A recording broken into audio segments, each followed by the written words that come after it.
All right. I love the story that Viola Davis was your mentor long before this film. And I love, and I really appreciate that you didn't use nepotism when it comes to getting the role. Did she know you were in the mix, though, when casting was happening? Yeah, absolutely. I tried my best to be coy about it. I think I was at her house for dinner one night, and her and her husband, who always kind of keep eyes on what I'm doing and what projects I'm looking at and stuff like that. And she was like, eating her food. She's like, "Oh, so you're auditioning for Fences, huh?" And I was like, "Oh yeah, I am. You're in that too, aren't you?" Just trying to be funny about it. She's like, and all she said was, "Oh, okay, well, good luck." And that was it. And we just went on continuing our meal. Did it feel like the weird elephant in the room? For just like a split second, Yeah. but I mean, at the end of the day, she knew that I knew. She expected me to, to work for it as if I didn't know who she was. I think eventually she ended up having a conversation with Denzel about meeting me in person to audition, but she very much expected me to do my own due diligence and to prepare properly and go into the auditions to try to earn it on my own.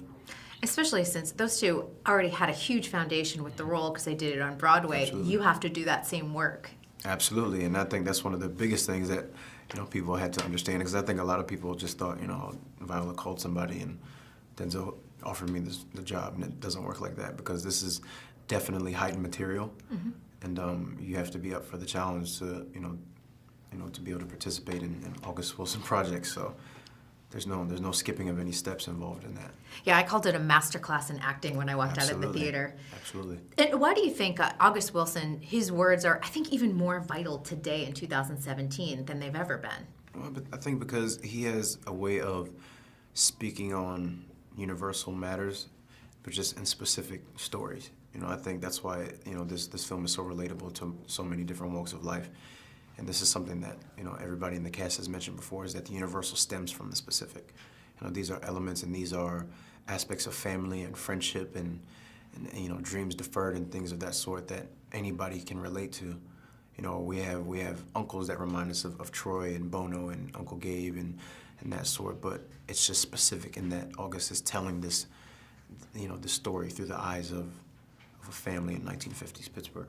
And a father and son who had a very challenging relationship. He always wants his son to build a fence, and I'm like, it's not just about the fence. Right. I mean, what did that fence represent, I think, to your character? I think it most obviously is just obstacles in life that are presented in front of you. And I think the fence means different things for different people, but for Corey, I just think that it was a representation of him doing his best to get on the other side and to really go out and venture into the world and find himself.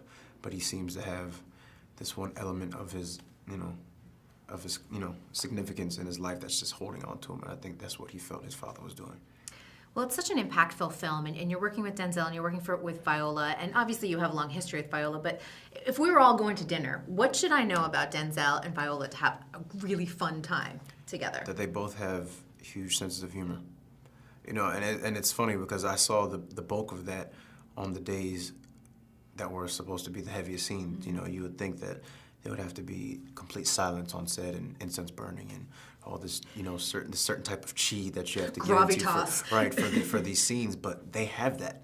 They put in their years, they put in their time. They are the best of the best in this craft. So a lot of the time I would be, disarmed by it because I'd be, in my corner obsessing, just hoping that I can keep up with these two. And they're over here, cracking jokes. And I was like, oh, and what they're doing is just trying to make you comfortable.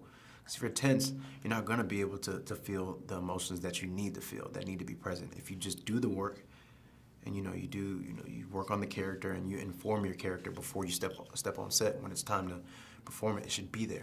And being tense is not going to help you achieve that. And I don't think that Viola scene, which easily clinched her that Oscar, I don't think that will ever leave me.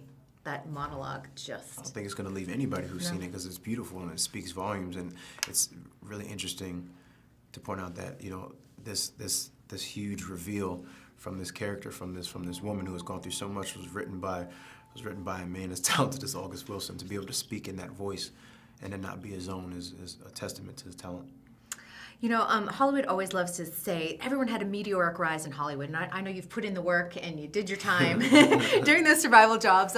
Just what would you say to people that are sort of stepping into Hollywood new? What kind of advice? Because it's not easy. I would just say that it's a marathon, not a race. And I say that because that's something that I'm still trying to figure out and trying to understand fully. You know, I think it's hard to not be too hard on yourself when you do have a job like this, and you're blessed to have a job like this. But acting and being in this business, it's tough, and you get 1,000 no's to get 1 or 2 yeses at a time. So you just have to really stick in it, and continue to develop your craft. So that's definitely what I learned from Denzel and Viola while we filmed. So I would hope that, you know, my colleagues do the same thing, and hopefully we see each other in passing. Well, I think you're doing a fine job. Don't worry about it. Keep at it. I appreciate it. Thank you so much. Absolutely. Pleasure talking with you. Absolutely. Congratulations. Pleasure.